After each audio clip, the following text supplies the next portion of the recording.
오늘은 말라기 2장 15절에서 17절까지 말씀 묵상하겠습니다. 2장 15절에서 17절까지 말씀 읽습니다. 그에게는 영이 충만하였으나 오직 하나를 만들지 아니하셨느냐? 어찌하여 하나만 만드셨느냐? 이는 경건한 자손을 얻고자 하심이라. 그러므로 내 심령을 삼가 지켜 어려서 맞이한 아내에게 거짓을 행하지 말라. 이스라엘의 하나님 여호와가 이르노니 나는 이혼하는 것과 옷으로 학대를 가리는 자를 미워하노라. 만군의 여호와의 말이니라. 그러므로 너희 심령을 삼가 지켜 거짓을 행하지 말지니라. 너희가 말로 여호와를 괴롭게 하고도 이르기를 우리가 어떻게 여호와를 괴롭혀 드렸나이까 하는도다. 이는 너희가 말하기를 모든 악을 행하는 자는 여호와의 눈에 좋게 보이며 그에게 기쁨이 된다 하며 또 말하기를 정의의 하나님이 어디 계시냐 함이니라. 아멘.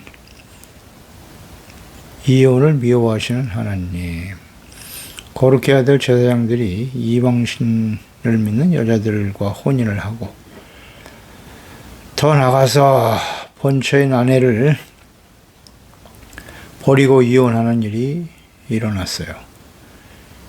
그리고도 자신들이 악을 행하면서도 전혀 깨닫지 못하고 있었습니다. 하나님의 말씀과 뜻에 대해 무지하고 또 자신들의 행동이 악행임을 전혀 인식하지 못하고 있는 제사장과 또 하나님의 백성들이죠. 자신들이 하나님의 택함받은 거룩한 제사장이라는 특권의식, 또 의롭다함을 얻은 하나님의 자녀가 되었다는 명분만을 생각하면서 하나님의 말씀에 나타난 하나님의 뜻에 대해서 무지하고 무관심하고 자신들의 언행은 거룩하고 정당하다고 생각하는 사람들이 있었어요. 그 당시에 제사장들, 또 오늘날 목사와 그리스도인들 역시 마찬가지죠. 그래서 분명 어려서 맞이한 아내 사이에 하나님께서 증인이 되신다라고 말씀하셨어요. 결혼이라고 하는 것은 하나님 앞에서의 서약이요, 하나님이 증인이 되신다는 거. 우리 하나님의 자녀들은 결코 묵가해서는 안 돼요. 간과해서는 안 돼요. 조심해야 합니다. 15절에 영이 충만하였으나 젊어서 얻은 아내, 본처를 의미하는 거죠. 오직 하나를 만들지 아니하셨느냐? 어찌하여 하나만 만드셨느냐? 하나님께서 아내를 하나만 두셨다. 일부 일처를 강조하고 계시는 거예요. 아담과 하와를 지으실 때 흙으로 육체를 만드시고 하나님의 영을 불어넣어 생명이 되게 하셨죠. 하나님의 영이 충만하여 영이신 하나님과 교제하며 순종하며 살아가도록 창조하셨어요. 그런데 아담에게는 오직 하와, 한 여자만을 창조해 주셨습니다. 한 여자만 배우자로 주셨습니다. 오직 하나요. 오직 하나를 만들지 아니하셨느냐? 일부 일처가 원래 하나님의 뜻이에요. 이게 하나님이 원하시는 일입니다. 성경에 일부 일처와 일부 다처의 모습들이 다양하게 나타나 있는데요. 원래는 하나님께서 일부 일처가 하나님의 뜻이죠. 사람들의 욕심 때문에, 욕망 때문에 생겨나는 것인데, 신명기 말씀에도 보면 이스라엘 백성들이 왕이신 하나님을 버리고 사람이 왕이 되어 다스려 달라고 할 때가 올 것이다. 사무엘 시대에 일어날 일을 미리 아시고 혹시 그런 일이 벌어지거든 왕들이 반드시 지켜야 될 규례가 있다라고 말씀하시면서 신명기 17장 17절에 그에게 왕입니다. 아내를 많이 두어 그의 마음이 미혹되게 하지 말 것이며 자기를 위하여 은금을 많이 쌓지 말 것이니라. 분명히 경고하셨죠. 아주 분명하게 명령하신 거예요. 왕이 되면 아내를 많이 두지 말라고. 미혹의 대상이 된다. 잠언서 5장 15절이야. 너는 내 우물에서 물을 마시며 내 샘에서 흐르는 물을 마셔라. 가정과 아내를 비유로 말씀하신 거예요. 어찌하여 내 샘물을 집 밖으로 넘치게 하며 내 도랑물을 거리로 흘러가게 하겠느냐? 그 물이 내게만 있게 하고 타인과 더불어 그것을 나누지 말라. 내 샘으로 복되게 하라. 내가 젊어서 취한 아내를 즐거워하라. 너의 샘. 이것이 바로 아내, 가정을 의미하는 말씀이죠. 한 아내로 만족하고 감사하라. 신약 성경에도 보면 교회의 감독, 물론 목사죠. 목사와 재직들이 갖춰야 될 자격이에요. 디모데전서 3장 2절에 보면 그러므로 감독은 책망할 것이 없으며 한 아내의 남편이 되며 절제하며 신중하며 단정하며 나그네를 대접하며 가르치기를 잘해야 한다. 한 아내의 남편이어야 한다는 거예요. 일부일처. 집사의 자격도 디모데전 3장 12절에 집사들은 한 아내의 남편이 되어 자녀와 자기 집을 잘 다스리는 자일지니라. 역시 마찬가지죠. 아내를 여러 두는 사람은 자격이 없어요. 하나님께서 아담에게 하와만을 아내로 주신 목적, 일부일처에 나타난 하나님의 뜻은 뭘까요? 이는 경건한 자손을 얻고자 함이라. 그러므로 내 심령을 삼가 지켜 어려서 맞이한 아내에게 거짓을 행하지 말지니라. 경건한 자손을 얻고자 한다. 일부일처를 강조하신 의미는 이유와 목적은 경건한 자손을 얻고자 하심이라. 여기서 경건한 자손이란 말은 히브리어의 엘로힘 제라예요. 엘로힘은 하나님을 의미하는 거죠. 제라는 자손, 씨 이런 뜻이란 말이죠. 그러니까 엘로힘 제라는 경건한 자손이란 하나님의 자손이란 뜻이에요. 하나님의 자손과 씨를 얻기 위해서 하나님은 일부일처제를 만드셨다. 이 경건한 자손을 얻는다는 의미는 무엇일까요? 하나님의 자손을 얻기 위함이다. 하나님을 경외하고 섬기는 자녀들이 일부일처, 부부가 서로 사랑하고 하나님을 경외하는 그런 가정에서 성장할 때 가능하다라는 말씀이겠죠. 그 부부가 하나님을 경외하고 자녀들이 부모를 본받아 하나님을 경외하여 하나님을 사랑하고 믿고 순종하는 거룩한 하나님의 자녀가 되어 믿음과 언약을 계승하도록 하기 위해서 그렇게 하셨다는 거예요. 그래서 이제 믿음의 조상이 아브라함인데요. 아브라함의 아내인 사라. 이 사라 한 사람을 아내로 주셨죠. 그러니까 하나님의 언약을 신뢰하지 못했어요. 시간이 지나면서 나이가 들고 아들을 낳지 못하는 상황에서 아브라함과 사라가 인간적인 결정을 하게 되죠. 그래서 여종인 하갈을 아내로 취하게 되는데, 그래서 이스마엘을 낳게 되죠.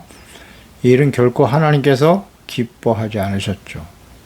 그래서 오직 100세에 낳은 아들 이삭을 통해서 경건한 자손, 경건한 하나님의 언약을 계승하는 하나님을 경외하고 하나님의 다스림과 인도하심을 따라 살아가는 경건한 자손, 하나님의 자손이 되게 하셨다는 것을 우리는 잘 알고 있습니다. 그러니까 이스마엘의 자손들은 어떻게 되었나요? 그들이 경건한 자손이 됐나요? 하나님을 사랑하고 경외하고 따르는 자손이 되지 못했습니다. 그래서 이삭은, 그래서 리브가 역시 한 아내죠. 리브가 한 아내를 평생 아내와 함께, 리브가와 함께 살다가 쌍둥이 아들을 낳았어요. 에서와 야곱. 근데 하나님은 야곱을 택하셨죠. 경건한 자손으로 인정하시고 하나님의 자손, 그 언약의 씨를 그를 통해서 계승하게 하셨다는 것. 에서가 왜 하나님의 택함을 받지 못했는가? 뭐 여러 정황들을 우리는 성경에서 보게 되는데요. 이 에서는 장자임에도 불구하고 경건하지 못한 이방 여인들을 아내로 취했죠. 이것 때문에 이삭과 리브가가 상당히 근심했어요. 하지만 그는 이방 여인을 아내로 맞아들였기 때문에 하나님의 씨를, 하나님의 자손을 계승할 수 없었다는 거죠. 하나님의 언약을 계승할 수 없었어요. 하나님께서도 사라를 통해서 낳은 아들이 경건한 자손이 되게 하시려고 하는 분명한 계획과 뜻을 말씀하셨고요. 하갈이 아니었어요. 사라를 통해서 하나님이 경건한 자손을 계승할 것이다. 말씀하신 대로 이루시는 거죠. 오직 야곱을 통해서 이 하나님의 경건한 자손들이 하나님의 언약이 계승되었는데, 야곱도 여러 아내를 취했어요. 사실 라헬을 사랑했는데 외삼촌 라반의 속임수로 인해서 언니 레아까지도 아내를 취하게 되는 그런 상황이 벌어졌죠.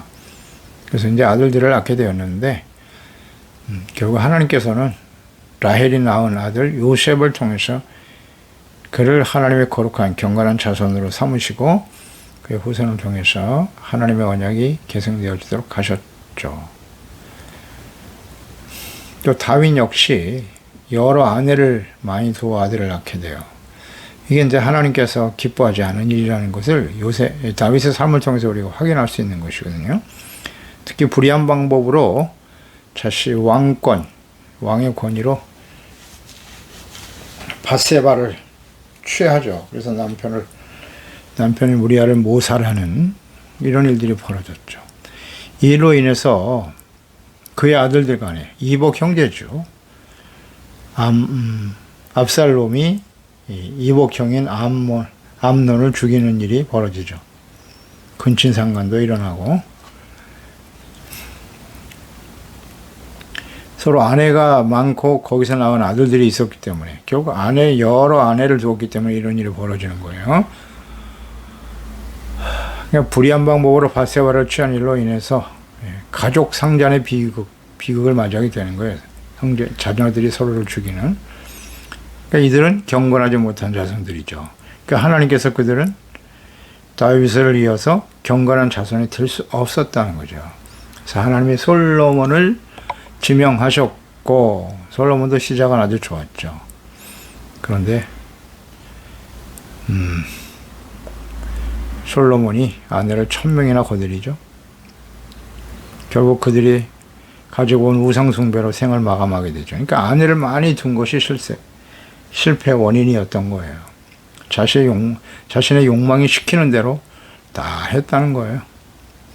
그래서 하나님의 자녀들, 만약에 백성인 하나님의 자녀들, 예수 그리스도 안에서 구원받은 하나님의 자녀들 역시 마찬가지예요. 하나님의 자녀들의 결혼의 목적은 뭐냐? 경건한 자손, 즉 하나님의 거룩한 자녀들을 낳고 양육하고 하나님의 믿음과 언약을 계승하기 위해서임을 명심해야 합니다. 경건한 자손을 얻고자 함이라. 하나님의 자녀입니다. 경건한 자손은 하나님의 자녀와 씨를 얻도록 하는 것이 하나님의 뜻이에요. 그래서 그리스도인 부모는 가정을 이루는 일과 자녀를 출산하는 일을 사명으로 알아야 돼요. 그래서 경건한 하나님의 자녀가 되도록 양육해야 하는 거예요. 이 일에 대해서 반드시 주님 앞에 서게 될 때 평가를 받게 될 것입니다. 선악간에 하나님께서 심판하실 것이라고 말씀하셨죠. 결국 우리는 이 땅에 살다가 자녀들을 이 땅에 두고 가는 거예요. 그 자녀들이 하나님을 경외하는 경건한 자녀들인가? 매우 중요한 문제입니다. 이 하나님 앞에 설 때. 그러므로 내 심령을 삼가 지켜 어려서 맞이한 아내에게 거짓을 행하지 말지니라 그랬어요. 내 심령, 마음이라는 의미도 되겠고, 심령이 히브리의 루아흐이거든요. 루아흐는 하나님의 호흡이란 뜻, 숨이란 뜻이 되기도 하고, 하나님의 영적인 생명, 이런 것을 의미하는 말이기 때문에 심령을 지켜라. 우리의 영과 마음을 지키라는 거예요. 영과 마음, 즉 아내를 사랑하고 진실하게 대하는 일은 곧 영적인 일이에요. 육체의 욕망으로 대하지 말라는 거예요. 아내를 육체의 욕망의 대상으로 생각해서는 안 된다는 거예요. 영적인 일이에요. 아내를 사랑하는 것은 곧 남편 자기 자신을 사랑하는 것이고 하나님의 말씀을 순종하는 영적 사건이라는 거죠. 그러니까 그리스도인들은 언제나 성령 안에서, 진리의 말씀 안에서, 예수 그리스도 안에서 부부가 주님의 사랑 안에 하나님의 거룩한 뜻을 이루어가는 중요한 사명이 있다는 걸 잊지 말아야 해요. 영적인 일입니다. 영적인 일이에요. 함께 주님을 경외하고 섬기고 함께 하나님의 나라를 위협으로 받게 하는 소중한 동역자들이에요. 그래서 성령님께서 부어주시는 아가페 사랑으로 충만해야 아내를 바르게 사랑할 수 있겠죠. 남편이 아내에게 해야 할 마땅한 태도는 사랑이에요. 아내는 남편에게 복종하고 남편은 아내를 사랑하되 예수께서 교회를 사랑하신 같이 사랑해야 한다. 십자가로 사랑하셨지 않습니까? 이러한 사랑을 아내를 위해서 해야 되는데 아가페의 사랑이 뭔지도 모르는 사람이 어찌 아내를 진실로 사랑할 수 있겠습니까? 참 매우 중요한 문제 아닙니까? 결혼이라는 것이 그저 남녀가 만나서 감정적으로 교류하고 서로의 무슨 이해, 득실로 이해관계로 만나서 자신에게 어떤 이익이 될 것인가를 그 이익을 기초로 해서 만나는 결혼과 가정 반드시 불행해집니다. 절대 진리죠. 그 사랑이라고 하는 것도 거의 이기심인 경우가 많아요. 하나님이 없는 사람들은 아가페 사랑을 모르지 않습니까? 할 수가 없어요. 아가페 사랑을. 그 얼마나 가겠습니까? 유지가 안 돼요. 자신이 원하는 욕망, 자신의 소원과 뜻이 이루어지지 않으면 언제든지 깨어질 수 있는 거죠. 예수 그리스도 안에서 구원받은 하나님의 자녀들 역시 마찬가지예요. 아가페 사랑이 계속 부어질 때 그 가정과 부부 간에 그 사랑이 유지가 될 수 있는 것이지 인간적인 사랑은 절대 변할 수밖에 없어요.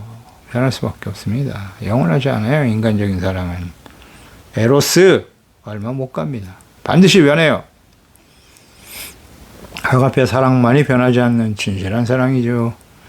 그러니 남편과 아내가 성령으로 감동돼 성령으로 험나고 성령으로 충만하고 성령이 부어주신 아가페 사랑으로 충만해지지 않으면 유지할 수가 없는 거예요. 이건. 이를 위해서 우리가 힘써 기도하고 도우심을 구해야 하는 것입니다.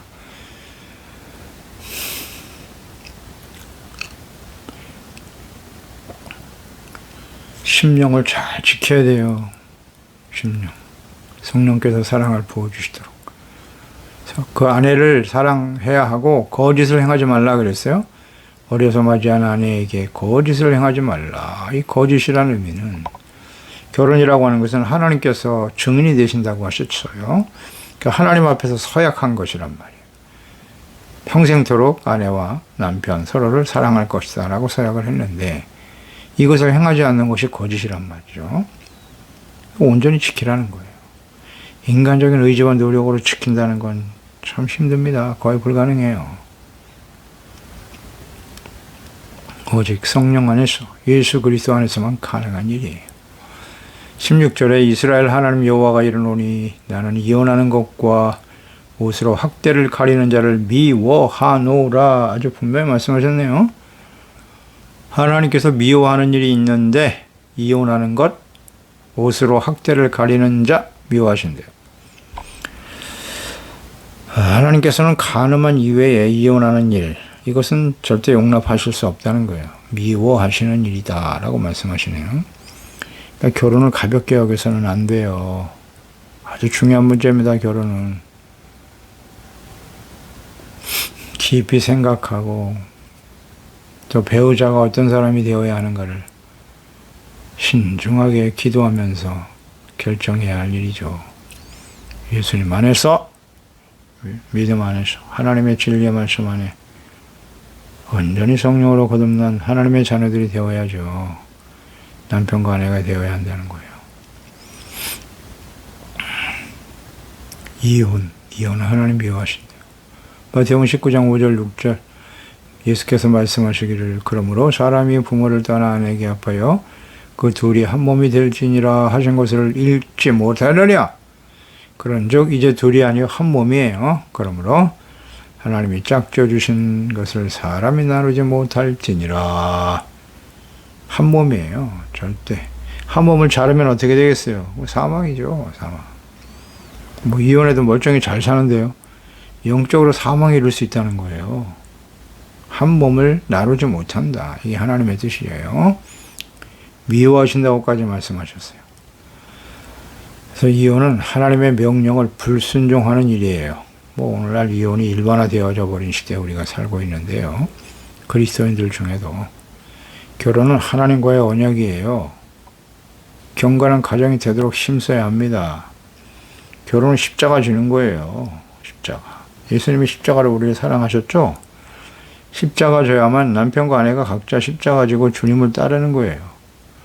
서로를 오래 참고 인내하고 다 내 생각과 내 뜻대로 되지 않아요. 서로 다르다고요. 그 다름을 인정하고 또 참아주고 또 참아주고 불쌍히 여기고 주님의 사랑을 배워가는 거예요. 가정에서 부부간에.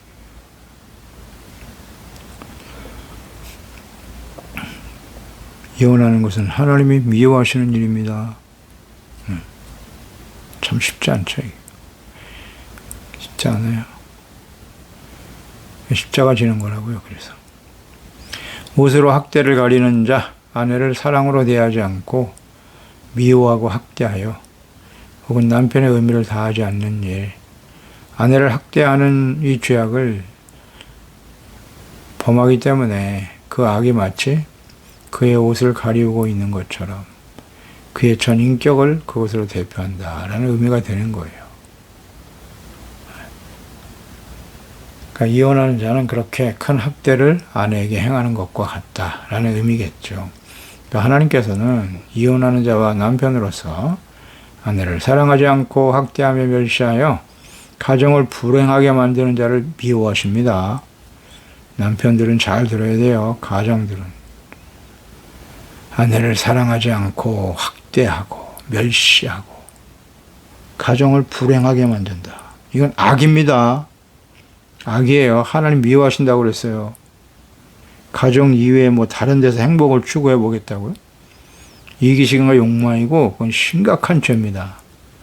가정을 깨뜨리는 것은 심각한 죄예요. 교회도 하나님께서 임재하시는 거룩한 처소지만 가정도 역시 하나님께서 주인 되시며 임재하시고 다스리시는 거룩한 하나님의 성전임을 잊지 말아야 합니다. 고린도전서 3장 16절 17절 너희는 너희가 하나님의 성전인 것과 하나님의 성령이 너희 안에 계시는 것을 알지 못하느냐. 누구든지 하나님의 성전을 더럽히면 하나님이 그 사람을 멸하시리라. 하나님의 성전은 거룩하니 너희도 그러하니라. 아멘. 성령이 우리 가운데 거하시기 때문에 우리의 마음이 성전이고 그런 사람들이 함께 모여 사는 가정과 교회가 성전이 되어야 하는 거예요. 그러니까 가정을 더럽히는 것은 곧 하나님을 더럽히는 것과 같다. 이런 분명한 인식을 가지고 있어야 합니다. 그렇지 못할 때가 너무나 많아요. 이 하나님의 뜻을 우리가 바르게 이해하지 못하고 말이죠. 그저 감정이 이끄는 대로, 육체의 욕망대로, 자신의 뜻과 생각이 원하는 대로 그냥 움직였던 그런 움직이는 모습들이 얼마나 많은가. 과거에. 젊었을 때 이거 잘 몰라요. 처음 신앙생활 할 때는 이 중요성에 대한 인식이 없어요. 이 하나님의 말씀이 이렇게 분명한데 말이죠. 이걸 좀 바르게 가르쳐 줘야 하는데. 17절에 보면 너희가 말로 여호와를 괴롭게 하고도 이르기를 우리가 어떻게 여호와를 괴롭혀 드렸나이까 하는도다. 전혀 인식을 못해. 말로 하나님을 괴롭게 했대요. 괴롭게 하다. 이것이 히브리의 야가인데요. 피곤하게 만든다 뜻이에요. 실증나게 만든다 이런 뜻이에요. 하나님의 백성들이 말로써 하나님을 피곤하고 실증나게 만들었다는 거예요. 괴롭게 했다는 말. 그들이 한 말이 뭔가요? 말하기를 모든 악을 행하는 자는 여호와의 눈에 좋게 보이고 그에게 기쁨이 된다. 정의의 하나님이 어디 계시냐? 이런 말들을 하고 있었다는 거예요. 하나님의 자녀 백성들이. 이거 참 어이가 없네요. 악을 행하는 자들, 그러니까 하나님이 없는 악한 이방인들이 더 잘 살거든요. 근데 하나님께서는 그들을 그대로 방치하시는 것 같다는 거죠. 그런 거 보면 하나님의 공의가 실현되지 않는다는 거죠. 어떻게 그들을 심판하지도 않고 그대로 내버려 두실 수가 있겠는가? 하나님은 악을 행하는 사람들을 좋게 여기시는 거 아닌가? 오히려 그것을 기뻐하시는 것 아니야? 이렇게 생각하고 있었다는 거죠. 그러니까 악한 자들을 방관하시는 하나님은 공의롭지 못하다라는 생각을 하고 있었다는 거예요. 이건 이스라엘 역사에 종종 나타나는 모습인데요. 예레미야 12장 1절에도 보면 여호와여 내가 주와 변론할 때에는 주께서 의로우시니이다. 그러나 내가 주께 질문하옵나니 악한 자의 길이 형통하며 반역한 자가 다 평안하면 무슨 까닭이니까. 하박국 선지자의 탄식도 역시 마찬가지죠. 그러니까 이 선지자들의 탄식은 당시 하나님의 자녀와 백성들이 너무나 심한 악을 행하고 돌이키지 않는데도 하나님은 계속 참으시거든요. 기다리시고. 너무 안타까워서 외치는 말씀이에요. 선지자들. 하박국 선지자 1장 3절로 4절에 어찌하여 내게 죄악을 보게 하시며 패역을 눈으로 보게 하시나이까. 겁탈과 강포가 내 앞에 있고 변론과 분쟁이 일어났나이다. 이러므로 율법이 해이하고 정의가 전혀 시행되지 못하오니 이는 악인이 의인을 애워쌌으므로 정의가 굽게 행하여 지민이 있다. 탄식하고 있잖아요. 하박국 선지자. 그때 하나님께서 내가 바벨론을 곧 보낼 거야. 그러니 그들이 회개하고 돌아올 수 있도록 분명히 증거하라고 하나님께서 이 과정을 통해서 다시 부흥하고 새롭게 하실 것이라는 말씀을 하셨죠. 그러니까 하나님께서는 공의로운 분이세요. 그리고 악한 자들, 또 회개하고 돌이키지 않는 자들 반드시 공의로 판단하세요. 회개하는 자는 용서해 주시고 그게 하나님의 자비와 긍휼과 사랑이고요. 그래도 돌이키지 않으면 반드시 하나님의 공의로 심판하세요. 그러니까 이 악한 자들, 하나님의 정의가 없다. 악한 자들이 더 득세하고 형통하는 것, 그것으로 인해서 하나님을 오해하거나 하나님의 공의를 행하지 않는 거 보니까 우리도 그럼 의를 지키는 것보다는 적당히 그들과 타협하며 살아가야 되지 않겠는가?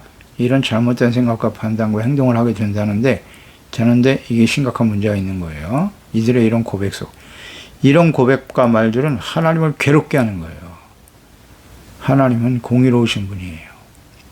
시편 5편 5절로 6절에 오만한 자들이 주의 목전에 서지 못하리이다. 주는 모든 행악자를 미워하시며 거짓말하는 자들을 멸망시키리이다. 여호와께서는 피 흘리기를 즐기는 자와 속이는 자를 싫어하시나이다. 아멘. 다윗이 하나님의 마음에 합한 자가 될 수 있었던 아주 중요한 이유 중에 하나예요. 다윗은 악한 자들은 반드시 하나님이 심판하신다라고 하는 이것을 아주 분명히 알고 있었어요.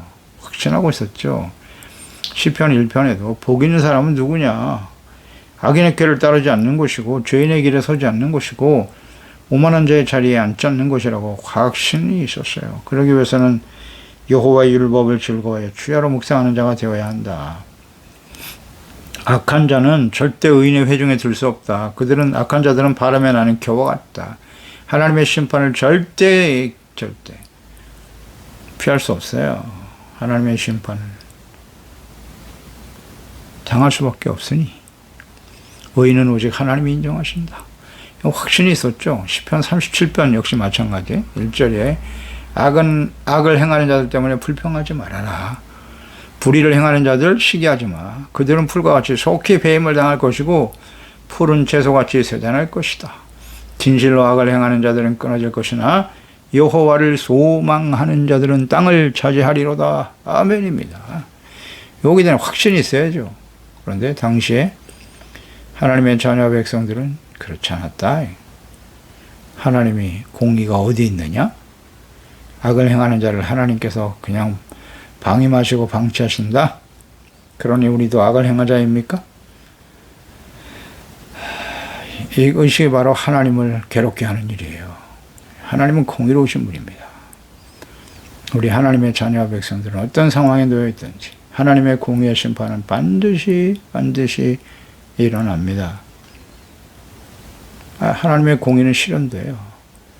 그리고 우리가 개인적으로 하나님 앞에 서게 될 때에 반드시 심판하시겠죠. 사람이 죽는 것은 정한이지요. 그 다음에는 심판이 있으리라. 당연하죠. 그러니까 우리는 절대 죄악과 타협할 수 없는 것이고 의의 삶을 위해서 말씀 앞에 우리의 모든 죄 허물을 깨닫고 돌이키고 예수 그리스도의 십자가의 구속의 은혜를 감사하며 그 은혜를 헛되이 받지 말고 언제나 두려고 떨리는 마음으로 하나님 앞에 복종하고 주의 말씀에 복종하고 착한 행실, 의와 거룩함과 진실함으로 주의 영광의 빛 거룩하고 성결한 하나님의 자녀로 살아가는 일에 힘쓰는 종들이 되어야 할 것입니다. 기도하겠습니다. 하나님 아버지, 오늘도 주의 말씀을 통해서 하나님께서 싫어하시는 일, 미워하시는 일에 대해서 잘 또 깨우쳐 주시니 감사합니다.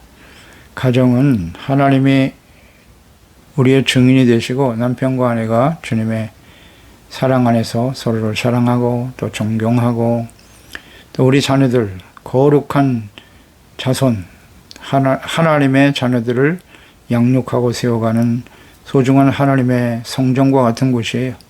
그래서 가정을 거룩하고 성결하게 지켜가는 건 매우 중요합니다. 그러므로 남편과 아내가 항상 하나님 말씀 앞에 깨어 있어야 합니다. 말씀 안에서 성령 안에서 성령의 인도하심을 따라 주님의 사랑 안에 거룩한 하나님의 전으로 세워가는 우리 모두가 되어야 합니다. 이혼이 일반화되어져 버린 시대에 우리가 살고 있는데요. 이혼은 하나님이 미워하시는 것이다. 또 학대로 옷을 가리는 자, 아내들을 무시하고 멸시하고 불행하고 그들의 눈물을 흘리게 하는 그런 남편은 악한 자입니다. 주여, 이런 일들이 없도록 부부가 진실한 주님의 사랑 안에서 하나님을 경외하고 주님이 말씀하신 것처럼 내가 너희를 사랑한 것과 같이 너희가 서로 사랑하라. 예수님은 십자가로 우리를 사랑하셨잖아요.